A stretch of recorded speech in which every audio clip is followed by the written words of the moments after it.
Hi everyone, again it's me James. I'm going to go through some of the tools that you need obviously to assemble and build your models for wargaming. I've only got the basic tools that you will need. So we'll start with one of the first tools, which is a knife. Obviously you're going to need a knife to cut things out, clean things up. It's a generic tool.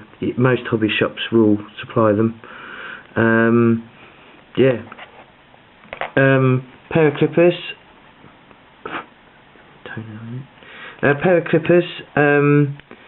They're exceptionally good for clipping out models from the sprue. It's easier than using a knife. Well, I find it's easier than using a knife.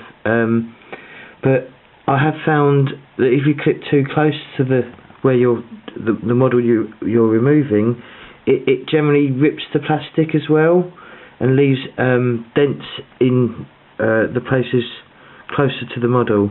So as of now, I've been clipping a few millimeters away and just leaving some flash on so that I can clean that off with a knife. Just a generic modelling tool, a sculpting tool of some sort. I've got more, but they're upstairs somewhere, so I'll get them. Good for using filler to fill in gaps and stuff on your models. I can't remember where I got this from, but I've had these for quite some time, and I've not really done any modelling so much. It's just more I use it for filling and doing bases. Next, we've got two forms of glue. Super glue, or I think it's crazy glue in America. Obviously useful for sticking metal miniatures together. I do find that the nozzle gets glued up, so I find bigger bottles like this is generally a waste of money because the nozzle gets clogged up and then the lid gets stuck on and there's not much you can do. For plastic models, I use this, which is from a company called Umbro. It's got a brush, and you brush the glue on either side of where you're going to glue it, and it pretty much dries within minutes, rather than the gunky stuff that you can get, which takes hours to go off. I prefer a brush on the polystyrene cement glue because it just helps with just application. But yeah.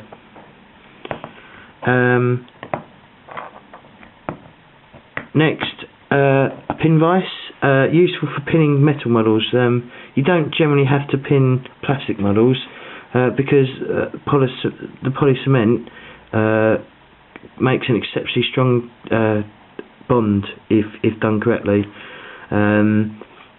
But yeah, this is quite a useful tool when doing all metal models. I've got varying drill bits. I generally only use two because I think it's Gale Force 9 does a set which comes with the correct pin bit for the copper wire that you use with it, so you don't have to faff around with like other paper clips and stuff, and it wasn't that expensive.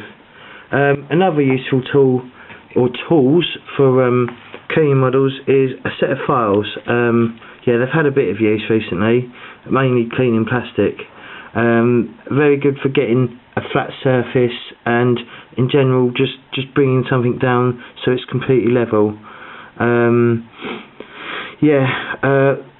I don't completely know what all of them do, but you know, some of them are more useful than others, mainly the flat ones, and the rounded ones like this one, which is almost sort of cone, well not really cone shaped, but yeah. It's good for doing rounded areas and just getting into places where you can't normally get into to get rid of the flash and mould lines. I use two types of fillers. I use mini putt and I use green stuff. Obviously mini putt is in general cheaper than green stuff and you get a lot more. I mainly use mini putt to fill gaps because it's so much cheaper to use. You can also add water to it as well, and it makes an almost a paste that you can brush into the gaps, which is really useful, I think. Green stuff is obviously more useful for filling, doing sculpting, doing sculpts and stuff like that, like adding hair to something, or just adding some sort of insignia or whatever. But it's more expensive, and it's more finer. This is more grainy, and this is a lot finer. But they do have their uses. There's not really much more that I've got that shows what you need for your cutting mat.